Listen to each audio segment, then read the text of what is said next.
Вчера одного таджикского парня избили, но об этом нигде не упоминалось. Потому что دوستان عزیز همینجا رو خوب دقت کنید. در این برنامه میگن که همین برادر ازبک ما میگه که تاجیک رو در داخل ایرپورت شیرمید و بعد از تاجیکستان اومدن لطوکوب کردن. میفهمید؟ тот таджикский парень боится. Он говорит, что ничего не будет говорить, потому что ему угрожали. Телефоны у него, например, разбили. Я ему говорю, давай расскажем, но он боится и отказывается. Новоприбывшим дают еду только один день. شما دیدید نگاه که تاجیک رو لطوکوب کردن، تلفنش رو شکستن و تهدیدش دارن و من میگم که بیا این واقعه رو بگه، میگه که نه من میترسم. یعنی میترسه. تاجیک تلفنت رو میشکنن، لطوکوب میکنن، ضربت میزنن و هر کار میکنن جانو در خطر. میترسید باز دیگه جای ترسد مونده است دیگه. ترس تنها از فدراسیون روسیه نیست، ترس از تاجیکستان هم است که در اینجا با رسانه‌ها صحبت میکنیم. فردا تاجیکستان رفتی برای تو اتهام وارد میکنن که تو در رسانه‌ها گپ زدی، باید تو خب میکردی. باید حالت لطوکوبی که از جنوب فدراسیون فاشیستای حکومت فدراسیون روسیه صورت گرفته رو باید حرف نزنی. چرا؟ چون رحمان خفه میشود. از حالت نوگواری در فدراسیون روسیه خبر بدی برسان و در تاجیکستان رفتی نسبت پرونده باز میکنن. این حالتی است که مردم تاجیک ما را میترساند. میترسد از لطوکوبش، از تلفنش شکستن، از اون چیزایی که نسبت صورت گرفته حرف بزند. به خاطر چی؟ به خاطر که گفتن نمیشود نرم در اونجا تاجیکستان حکومت ما را دستگیر کند و یا چرا تو روس‌ها را تنقید کرد. این حالت تاجیک است. به این جا اومده رسید. نه تنها که دفاع نمیکند بلکه به عوض اینه که حکومت تاجیکستان دفاع نمیکند، باز اگر ما تنقید کردیم یگان حکومت دیگر باز نسبت ما پرونده بود. حالت مزدوران مهنتی واقعا بعد از این مشکلاتی که در زندان شد بدتر شده شده است و هر روز در فرودگاه‌ها با ملت تاجیک و مردم تاجیکستان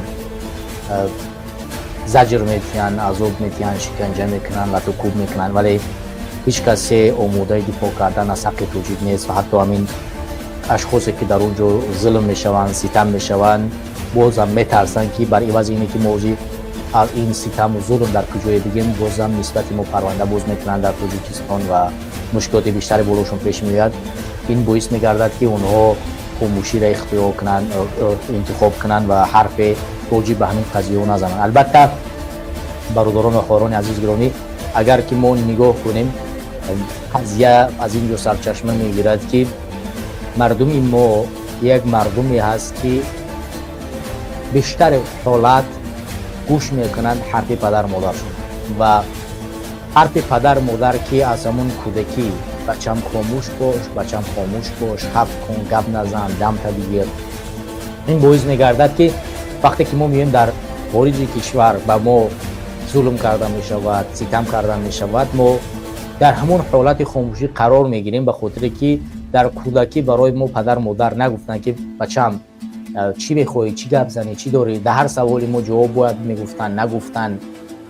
پدر مادر باید میگفتن که بچم تو توانمندی، میتونی، بکن، انجام بدی، بره درس بخون، این کارو بکن، اون کارو کن. برای ما آزادی ندادن، سر راه ما را از هر کار گرفتن و این باعث گشت که ما امروز وقتی میایم هر کسی بالای سرمون حرف میزنن، گپ میزنن، ما اون ترس وحشتی که از کودکی بالای مینه سر ما اومده است او را انتخاب کنیم، خاموشی را اختیار کنیم و حرف نزنیم. برادران و خواهران عزیز گرامی قدر، ما باید که در قدم اول همین ترس و همین مفکوره غلامی را از سرمون دور کنیم و اول به اون هدف برسیم که امروز ما و شما یگانه دفاع کننده خود ما هستیم.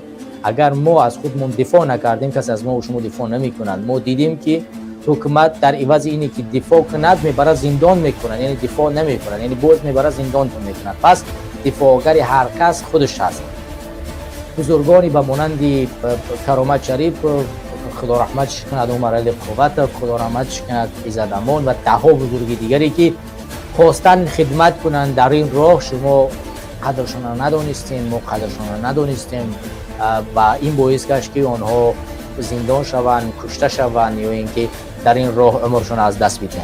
برای همین خاطر وقتی که ما از اونها دفاع نکردیم، امروز گله از جانب خودمون باید باشد. ما امروز باید کسی را نگیم که هیچ کسی نیست از حقوق ما دفاع کند، چون دفاعگر حقوق خود هستیم. من امروز اگر از حقوقم دفاع نکنم، فردا کسی از حقوق ما دفاع نمیکنه. من امروز برای همین از حقوق خودم دفاع میکنم و تلاش میکنم که هر جایی باشم شخصیتم، هویتم، ایمانم، عقیدم دفاع کرده شود و از جانب خودم دفاع کرده باشم و او زیر سوال نرود. در هر جا که نسبتم تحقیر می شود و او من ایستادگی میکنم، اگر حتی بر عوض هر چیزی که باشه من اونجا ایستادگی میکنم و هیچ کسی را نمیگذارم که نسبتم تحقیر کنه و نسبت هیچ کس هم تحقیر نمیکنم. هر جای تنقید باشد قبول است، پذیرش است، ولی تحقیر هیچ جای قبولی ندارد و پذیرش ندارد. بر اساس همین مردم تاجیکستان امروز باید در این جا بیان، به این نقطه بیان برسند که امروز هر کسی که بالای سر ما تحقیر میکند اون را چکار کنیم به جوابگری بکشیم و حد امکان در جایش بشنانیم و نگذاریم که نسبت ما تحقیر و توهین کند.